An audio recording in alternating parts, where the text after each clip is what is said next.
Well, good morning. Welcome to day 17 of the Democrat shutdown. I feel like on a day like this, at the end of another long week, I just feel like we ought to apologize. I hate that we have to do this. I don't want to be here any more than you do talking about this subject. It is so difficult to be a happy warrior when you know that so many millions of American people are suffering, being made to suffer unnecessarily because of the Democrats' political games. If you're keeping count at home, we're on day 17 of the shutdown. The Democrats have now voted for the 11th time to keep the government closed. 11 times now. They've refused to just do their basic job, get the government going again, making sure that federal employees are paid, that our troops are paid, Border Patrol agents, TSA agents, air traffic controllers, and everyone else who relies upon the vital services of our federal government. They're being denied that because Democrats in Congress are playing games. And right now, to add insult to injury, if you're paying attention at home, you also need to make note of this. Yesterday, the Senate Democrats took it a step further.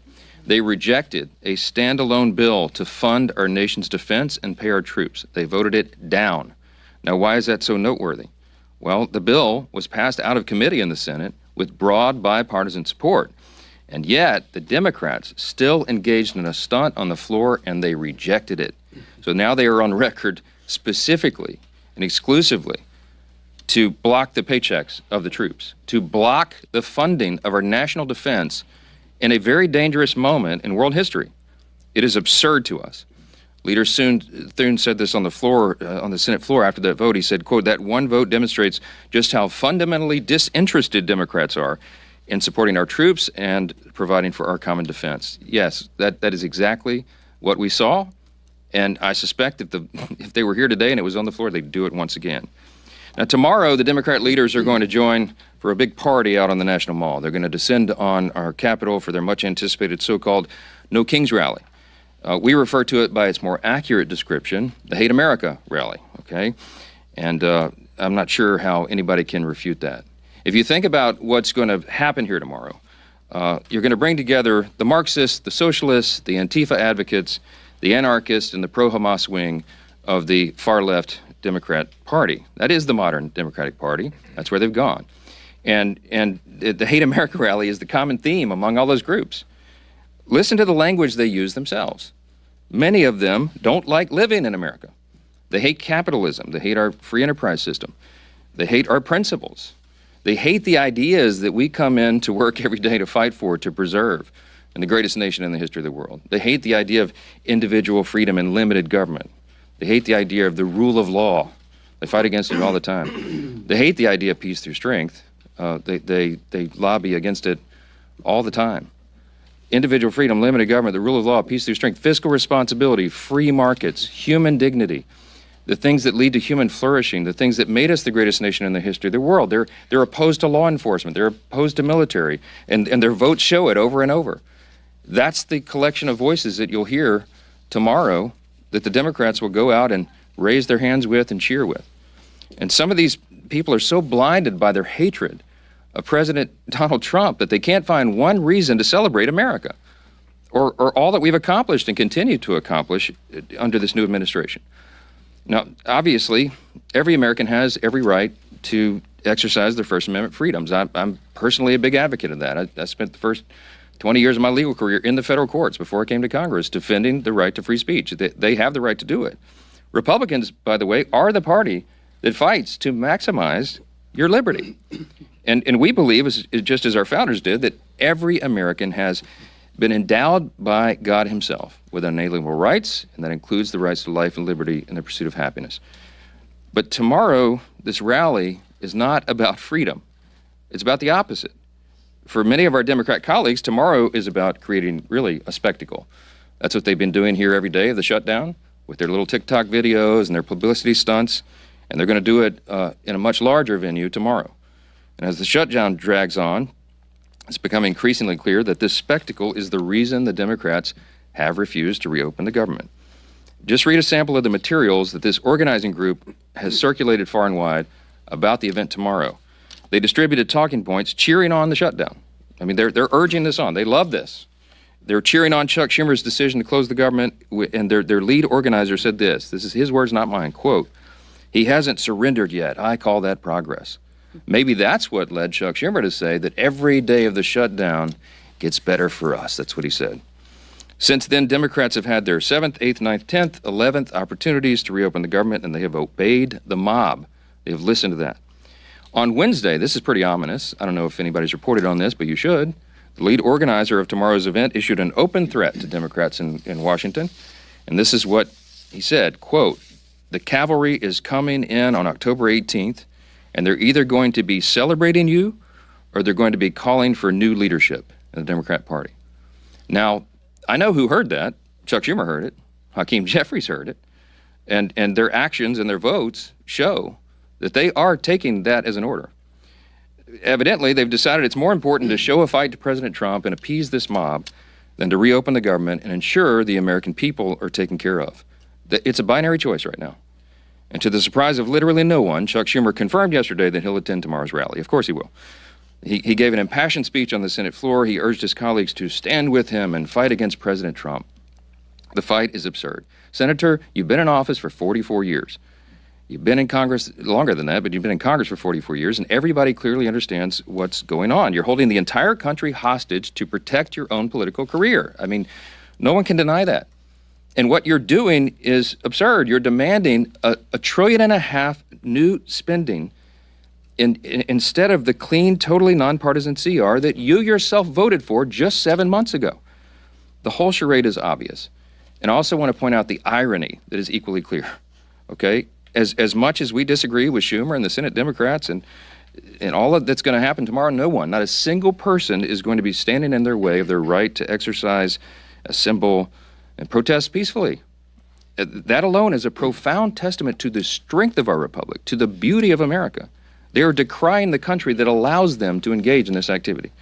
And the last time I checked, Americans have more freedom right now to express themselves and speak their minds after Republicans took over and ended the years of having millions of Americans' voices systematically silenced during the COVID pandemic years and the left's cancel culture.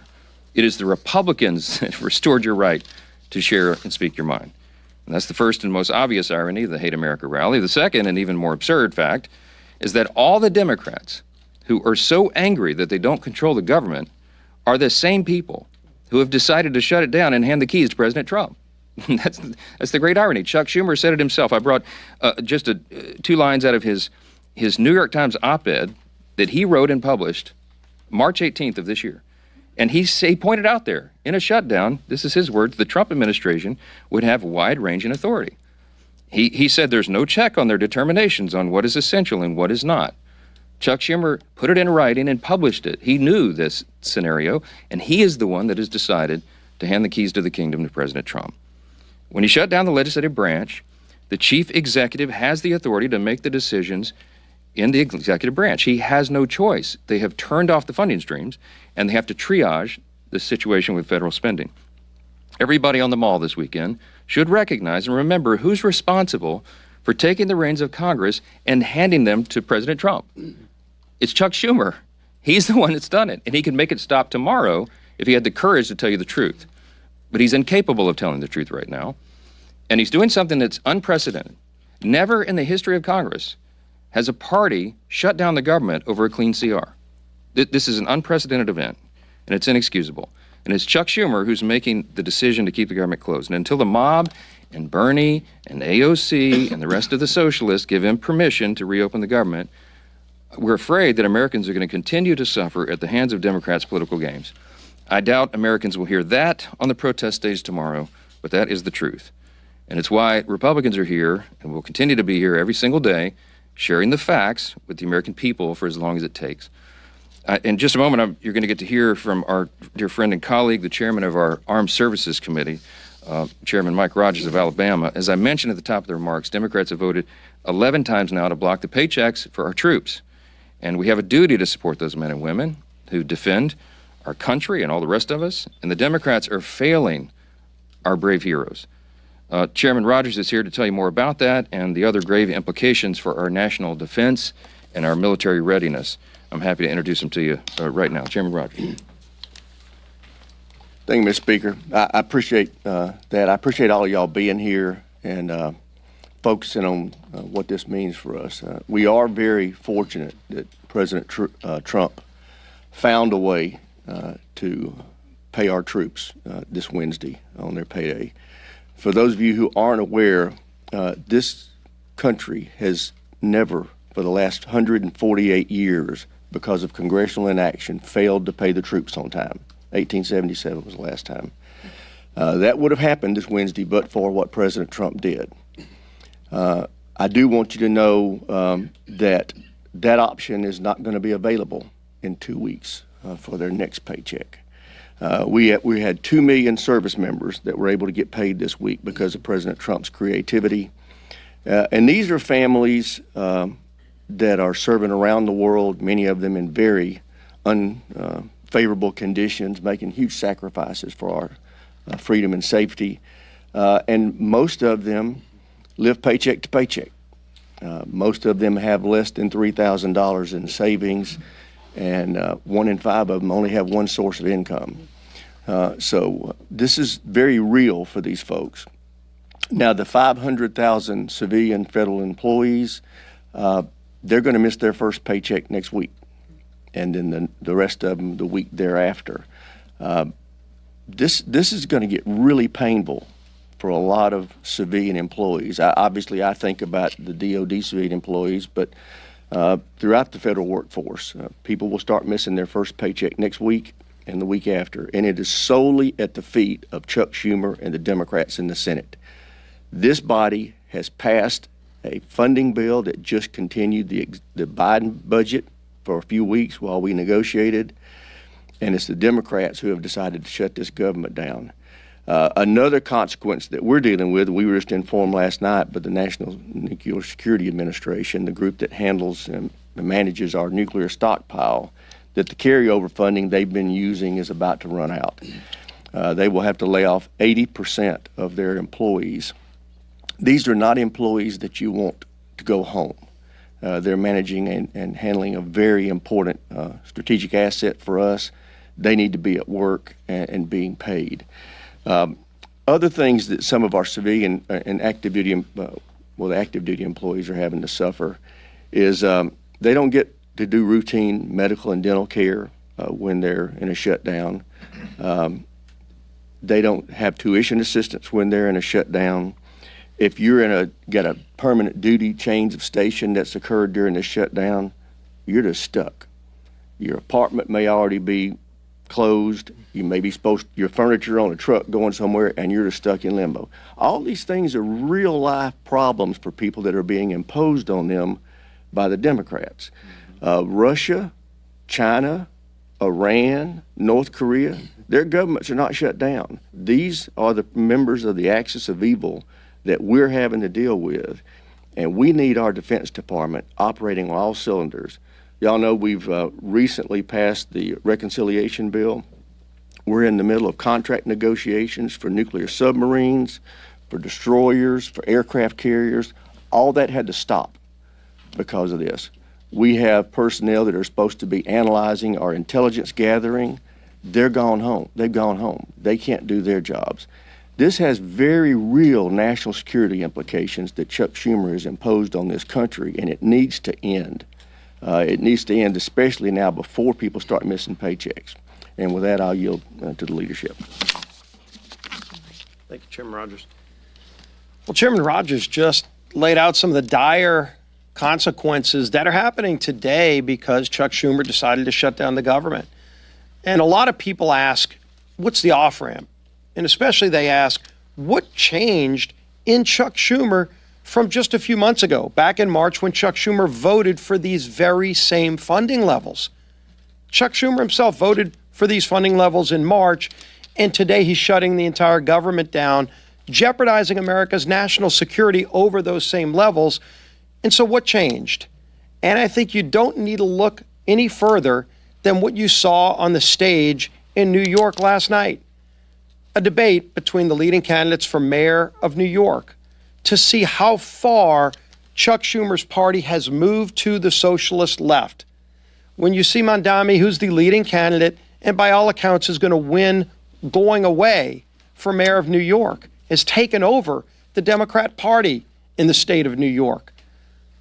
And his main opponent on that stage, there is no bench in the Democrat Party. It was disgraced former Governor Cuomo, who was run out of office for, among other things, instituting policies during COVID that led to the death of thousands of senior citizens. That's the best that the Democrat Party has to offer in the city of New York. And so Chuck Schumer's watching all of this and recognizing that from March till today, his own party has moved so far to the socialist left that he's now afraid for his own political future. And to try to hold on and grasp one last ounce of power for himself, he's willing to jeopardize millions of American families. And that is who is paying the consequence for Chuck Schumer's actions, for the tantrum that he's having. He is more concerned, as the speaker pointed out, at impressing the Hate America rally crowd that's coming up here tomorrow than he is about not solving all of our problems. Tomorrow, if he voted today to open up the government, it wouldn't solve our differences. And we all know we have big differences. We have 3 appropriations bills that are in a conference committee that, frankly, Republicans and Democrats on those committees had already worked out the differences. And it was Chuck Schumer who walked away back then a few weeks ago and decided then he was going to shut the government down.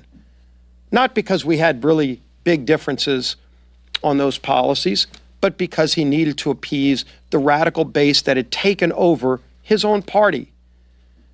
And so maybe as Chuck Schumer starts realizing the consequences of his actions, and maybe it's the people that are holding Chuck Schumer hostage that we need to make an appeal to release Chuck Schumer so he can release the American people.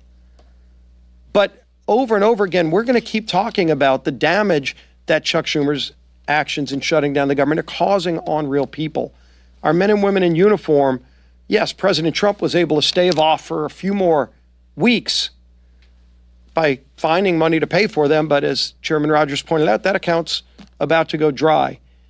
But there are other federal employees that were not able to get paid just in this most recent pay schedule. And my local media outlet, WWL-TV, just did a story today that went live about the consequences to those federal employees. We're talking about thousands of people just in Southeast Louisiana. Maybe Chuck Schumer doesn't care about those people, but his party is causing pain through a lot of corners of this country. I want to read a quote from the director of the food bank in the New Orleans area. He said, quote, "Demand is up, supply is down, and now we're getting hammered by the fallout from the government shutdown as more and more people who may have been expecting to get that paycheck to buy groceries. So now they'll come to us or one of our 500 partners to get food assistance." That was the chief strategy officer of Second Harvest Food Bank in New Orleans, just representing one area of the country where thousands of federal workers can't even afford to buy groceries and are going to a local food bank so that Chuck Schumer can appease the most radical socialists in his party. This is affecting real people. And there's a bill that, again, doesn't solve all of our differences, but just allows those people to be freed so that they can get back to work. They can get their paychecks. They can provide food for their family while we negotiate those differences for another few weeks. It's time for Chuck Schumer to end this madness. There's a bill to open the government. Let's go solve our differences, negotiate our differences, but in the meantime, stop holding the American people hostage, Chuck Schumer. Yield now to our conference chair, Lisa McClain. Thank you. Well, happy Friday, everybody. Here we are again. It's been almost a month since House Republicans passed a bill to keep your government open. And what have Democrats done in all that time? They have voted now 11 times to shut the government down. Shut the government down. 10 times to deny paychecks to troops. 10 times to block food assistance from struggling moms and families. 10 times to close our national parks. And 10 times to force our TSA agents, Border Patrol officers, and air traffic controllers to work without pay. Why? Ask yourself why. Because Democrats are holding the American people hostage, using you as leverage to demand more wasteful spending. That's what they want, to the tune of $1.5 trillion of that. And what do they want you to spend your money on? Well, again, let's take a look at it again. I know I sound like a broken record, but these are the facts. Government benefits for illegal immigrants. They want to spend your tax dollars on that. They want to spend your tax dollars on handouts to left-wing media outlets. They want to spend your tax dollars to fund LGBTQ awareness campaigns, not here, but overseas, right? Because your money should be spent on LGBTQ awareness overseas. And pet projects that President Trump already shut down for being wasteful and woke. See, the Democrats like the wokeness, and they advocate for the waste, the fraud, and the abuse. And they advocate for that on your backs and with your money. It makes no sense until you see who's really calling the shots. This weekend, we'll see mobs of radicals at the I Hate America rally. And you'll see them across the country. These are the same activists who pressure Democrats to keep our government closed, to hurt you, to divide us, and to push their far left agenda. So when you see those images, remember this. This is who Democrats are fighting for. Not you, not our troops, not the hardworking moms down the street. They're fighting for the most radical voices in America. And make sure that they own that, right? It's time to stop catering to the protesters and start standing with the American workers. Open the government, pay our troops, reject Chuck Schumer's dirty little deal, and let's get back to work for the American people. Thank you. Okay, questions? Yes, sir. Mr. Speaker, what's your message to the 170 or so U.S. citizens who have been detained by ICE? About 20 of them are children. And to your GOP colleagues, do you support ICE raids in the agriculture and hospitality sectors of your districts? I don't know what you're talking about with the children. I do know that ICE is... 170 U.S. citizens, according to ProPublica, have been detained by ICE so far since January. Okay, I haven't seen that, so I'm not going to comment on it. But I will tell you that ICE is doing the job that the American people demanded that they do. If you look back at the election results of 2024, it was overwhelming. And virtually every poll noted that the border and the issues that came from the open border were the number one issue on the minds of Americans. It's largely why President Trump won such an overwhelming victory in the election, won all 7 swing states and 75 million popular votes. House Republicans got 74.8 million popular votes, the highest vote total we've ever had in history, and largely because we were talking about the madness of the open border and all the chaos that ensued and came from that. Now, the border has been totally closed. There's virtually 0 illegal crossings now in the last 4 months as it's been recorded, and that's because you have strong leadership. The Immigration and Customs Enforcement, that's what ICE stands for, don't forget. They're enforcing federal law. They're enforcing the federal immigration law. There's about 20 million people who crossed that border when it was wide open for 4 years. And a lot of them are very dangerous people that need to be rounded up and sent right back home, and they're doing their very dead level best to do that. But anyone who breaks our law has to make account for that, because you have to enforce the law or you don't have a sovereign country. If you don't have a border, you don't have sovereignty. The administration is doing the best they can. They're trying to ensure that we get some sanity back to the situation. Ultimately, we need comprehensive immigration reform to deal with all this. You'll never be able to round up 20 million illegal aliens, but they've focused their attention early on, and you can see by their actions, they focused on the dangerous criminal illegal aliens who came across the country, and that has been roundly applauded by everyone in America because it did us great harm. And it will continue to do us great harm if you don't have a strong commander-in-chief. Yes, ma'am. Yes. Thank you very much. Hakeem Jeffries earlier today said to expect swift legal action if Adelaide Grijalva isn't sworn in today during the pro forma session. What's your reaction to that? Are you still committing to only swear her in when the House is back in I thought Hakeem was a better attorney than that. It's a publicity stunt by a Democrat attorney general in Arizona who sees a national moment and wants to call me out. She has nothing whatsoever to do with what's happening in Congress. Rep-elect Grijalva is to be congratulating for winning her late father's seat. We love that. We're going to administer the oath to her as soon as we get back to our regular legislative session, as I've said 1,000 times. That is the issue. We're going to. I'm following the Pelosi precedent, by the way, as I've noted here. Our dear friend and colleague Julia Letlow from Louisiana won her special election in similar circumstances, replaced her late husband, who passed away tragically because of COVID, Luke, our friend. And Julia won the race, and Nancy Pelosi took 25 days to administer the oath to her, and no one held a rally or stomped around or barged indoors or did TikTok videos about it, because we understood that was the way the process works. If you look over the history of the institution, this is how it works. No one is impeding her. And by the way, I would say to Rep. Grijalva, if her Democrat colleagues and leadership have not informed her, you can be serving your constituents right now. You have an office. She's hired 16 employees.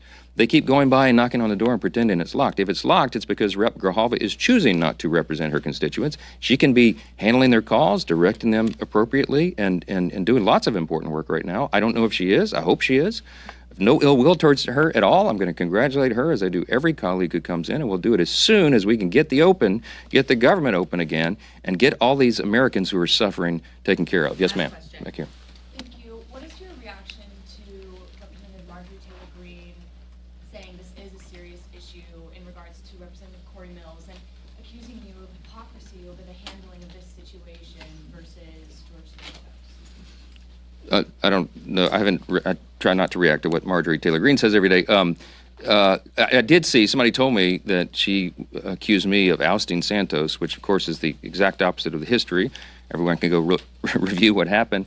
I opposed his expulsion from Congress. I voted against it. I advocated to my colleagues not to do that.